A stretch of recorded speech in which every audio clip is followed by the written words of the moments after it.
Hello again, it's Jolene. Welcome back to the Home Stitchery Decor YouTube channel. In today's video, I'm going to teach you how to make a 12 by 12 inch shadow box, which you can see here in behind me. These are all my own original designs. The designs are 5 to 7 layers of paper each. And what we're going to need for this project, first of all, is a Cricut Maker. Lucky me, my last one just broke, so this is a brand new one. I don't begrudge it. It was time. It had been well used. You're going to need a 12 by 12 inch standard grip mat. I highly recommend using a new mat and a new or very clean sharp blade for this project. You're going to need some paper, and this one I'm going to teach you how to do with two shades of paper here, white and black. This is Recollections Collections paper. It's 65-pound shimmer cardstock, and it's 12 by 12 inches. And then you're going to need a brayer, a pokey out tool, which is this thing here. I don't know what it's called. I call it a pokey out tool. You're going to need a scraper, and you're going to need some double-sided foam tape. Now, the design I'm going to teach you how to do today is this design here. As you can see, it is very intricate, but don't be alarmed. This is actually the very first project that I ever did with Cricut. I never even did a test project. I bought a machine, and then I very quickly decided I wanted to design my own very complicated mandalas to go along with other products in my business. So this is my very first design. So if I can do this, you guys, you can too. And I'm going to show you step by step how to do it. So first things first, if you don't have a Cricut machine, I highly recommend ordering direct from Cricut.com. The reason for that is they do have bundle packages on there, and I'm also an affiliate for it. So if you shop through my link, which I will include a QR code here, and I will put the link in the video description in the first comment. If you do shop through a link, that does support my channel. So when I got my brand new Cricut here the other day, I was so thrilled to get the box, get all of the instructions. It just walks you right through how to set up your Cricut machine. Essentially, you just plug it in, and it will guide you through each step that you need to do. Click here, click there, click this, click that, until you get to a test cut. And after you've done your test cut, that is when you will be ready to start this project. So the next thing you're going to need for this project is one of my designs. They are available at homestitcherydecor.com. And for YouTube, I have just made active a discount coupon, which I will put right here for you guys. And you will be able to use that discount coupon to purchase a design from my website. All right, as mentioned, you will need a design file, and I do sell my own design files on my website, which is homestitcherydecor.com. You just go to the top and select mandalas, and then I've got it scrolled down to the mandala that we are making here today, which is this file.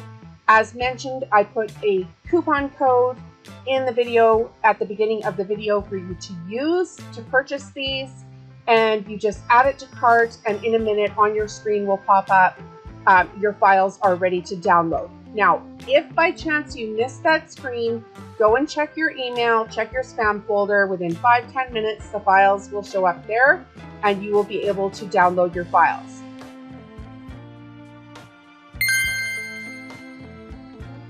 So the next thing we're going to do is actually go ahead and download our own file. Now, this is the screen that will pop up when your order is complete, or if you go to your email and click on your order, this screen will pop back up. So what you need to do is hit download now.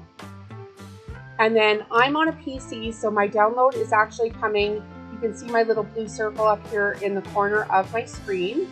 And once that's finished downloading, I am going to come to my file, which is on the bottom portion of my screen. I'm just going to double click on it. That's my File Explorer in Windows. I'm going to come to my download section, and you're going to see here that I now have the Mandala 4 zip folder showing up. So I'm going to highlight it, and at this point you need to extract the files. So you're going to find on your computer where it says extract all and hit it, and then just hit extract. And it will send the files to a different Mandala 4 file that is not zipped. From this location now, just leave this open and you're going to come over to your Cricut design space. You're going to start a new project. And once you've got the new project screen opened up, you need to upload each layer of this design onto this canvas. So I hit upload, and now I'm going to upload my image. I'm going to browse my computer for the image that I need. And you'll see that it's showing up here right under Downloads Mandala 4 SVG. And I've numbered each file 1 through 6. This mandala has 6 files total. So I'm just going to go ahead and open them and hit continue and then hit upload. And that's layer number 1. It's going to show up on the right hand side here, and we're going to do this for each layer. So upload the image, pick Mandala 402, continue, upload. It'll show up, make sure it's there, upload again, upload the image, browse your computer, number 3, open, continue, upload. It'll show up here. Now we're going to do number 4, upload, browse, number 4, continue, upload. Now we're going to do number 5, browse, upload, continue, show up here, and we just have one more left. Number 6, layer number 6. Browse, number 6, open it, continue, and upload. Now the mandalas that I sell are all pre-sized for 12 by 12 inch shadow boxes. I do not recommend downsizing these files. You can upsize them if you want to and you have a bigger shadow box. But just due to the intricacy of the designs, I do not recommend downsizing this file. So now we are at the fun part where we actually get to start cutting out our design. So we've got all of our layers up here on our screen, and we're just going to go to the top right hand corner and hit make. And if you've got your machine plugged in properly, everything should go fine here. We're going to cut ours out on a mat. As mentioned, we're using the 12 by 12 inch standard grip mat, which is green. And we just need to wait until that wheel stops spinning and then hit continue. And now it's going to just find our machine here for us, which should be fairly quick. And then I always cut this out on the intricate cardstock for intricate cuts setting. So you can find this by browsing all materials and typing in intricate, and it will pop up. I'll just show you quickly here. CAT, hit search, and there's the cardstock for intricate cuts, and I've bookmarked it. So that's why it showed up on mine right away. I'm going to hit done. And now we're going to load the paper into the machine and get going on the cutting. Now we're going to cut out each layer. Lay your mat down, take the protective covering off the mat, and now just line your paper up with the edges here within the box. Grab your brayer and roll this down so it's very stuck to the mat. You don't want any bubbles or anything coming out. I highly recommend a new mat for this process, and if I haven't said it already, a clean blade or a new blade. Now we're going to line this up with our machine.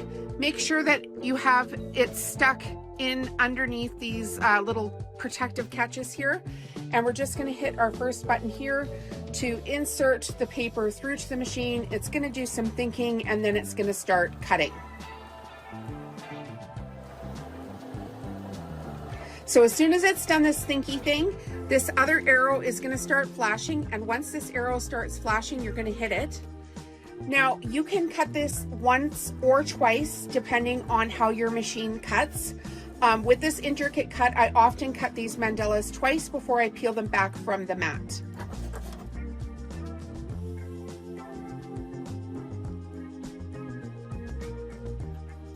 Now that our layer has finished cutting, we need to eject the paper, and then this is how we're going to get it off.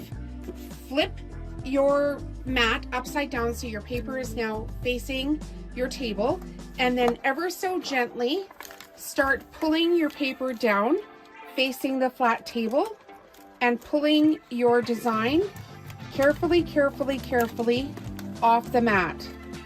Now these projects typically don't need very much weeding because the cardstock is so heavy, and if you've cut it properly, the all the extra things that you would normally weed should just fall away from the mat.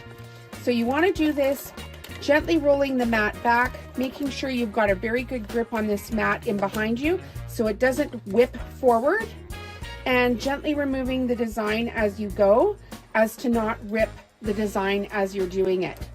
So you definitely don't want any pressure. Keep your mat flat to the surface if you can. If something gets stuck, you can always use the pokey tool that I showed you at the beginning, and that is the same tool that you're going to use to poke out any of the cardboard from the design ever so carefully so you don't rip it. Now if you do rip it, I just start over.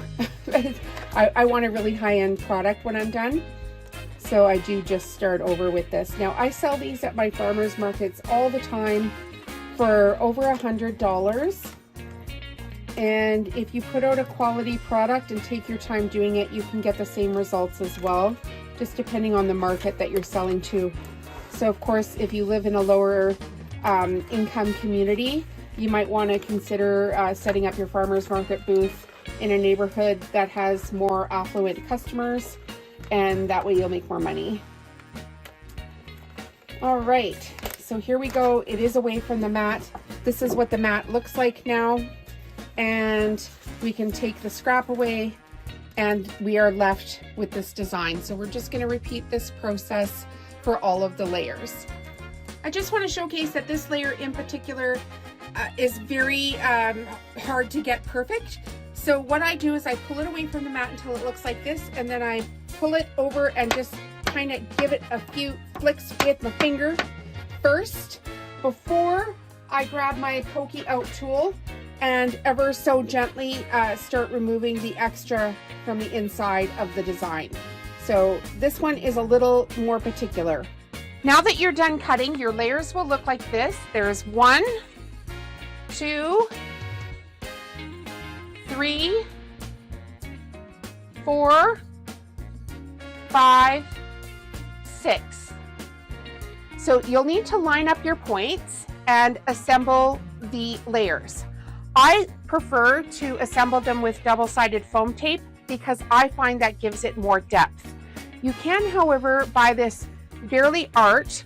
This is craft glue that I got off of Amazon, and it has a really fine point on the end of it here for precision gluing. So whichever way you prefer to do it, I'm going to show you how I do it with foam tape. So with foam tape, what I do is I lay my first layer down, and then I grab my second layer because it's the one I'm going to need to line up. And I just basically flip the second layer over, grab some double-sided foam tape, and cut off a bunch of them just like this, and stick them all around the outside edges and the points. And then of course, as each layer gets smaller, these cutoffs of the double-sided foam tape of course will get tinier and tinier. And if you can't do the tiny layers on the very top layers because they are so fine, do the bottom layers with the foam tape and then grab yourself some craft glue and do it like that. Now a quick way to line up the layers is to place these on a grid ruler mat underneath. So this is a Fiskars one. It is 12 by 12 and it actually rotates so you can move it around. But I lay the first one down and I line it up top and bottom and left and right on the points, and then I grab my next layer and I just make sure that everything is lined up on the points, and I put the next layer down on top of it.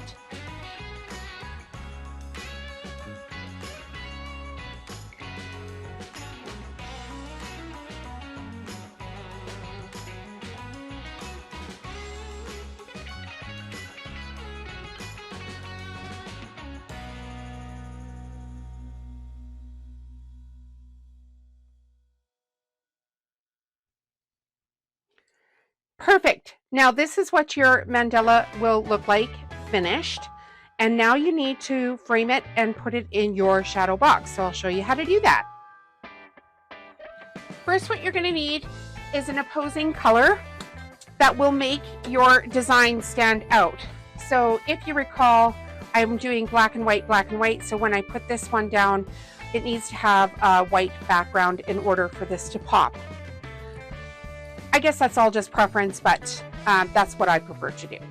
And then the next thing I do is I cut off the advertising edge of my paper, just a sliver smaller than 12 inches, because we're going to put this in a 12-inch shadow box. And with the glass and everything, it's okay to have this just a sliver smaller, and then that way it fits in there without the paper puckering in behind. So I've just got a ruler and a rotary blade, and I'm just going to trim off this edge here. Just like that. Now I need to put my mandala on the center of this paper. So I'm going to center the paper first of all, and then I'm going to get my mandala and I'm going to put some double-sided foam tape on the back of the mandala here, and then line it up in the center of the paper. So this only takes a second to do. Just flip it over and grab your tape. And you know, this project is quite heavy now on the back, so I use some bigger pieces of tape for this. Just put them all the way around the outside, peel off the backing, and then we're going to center this. All right, we've got our design. We've got our sticky stuff on the back. We've lined our mat up here, and now we're just going to line up our design. So we know it's 12 by 12 inch, so we're going to go 6 by 6 inch. And if you line it up top, bottom, pretty dead on, the rest of it should sort itself out. Lay it down, give it a few pats, and now we're going to chuck it in a frame. Here's our frame. I use a letter opener just to open up the back of the frame. And I'm going to make, if I can, do it with my fingers. I'm going to, of course. But yeah, then we need to get the cardboard out here. And I would give this frame a wash. I wouldn't use Windex. I would use a microfiber cloth, because if you put Windex on the inside of the glass, eventually it's going to streak again. So if you do know how to use microfiber, do use that. And we'll put our back on here. And in a second here, our project's going to be done. So here we have your finished product. Thanks for joining me on the Home Stitchery Decor YouTube channel. See you in the next video.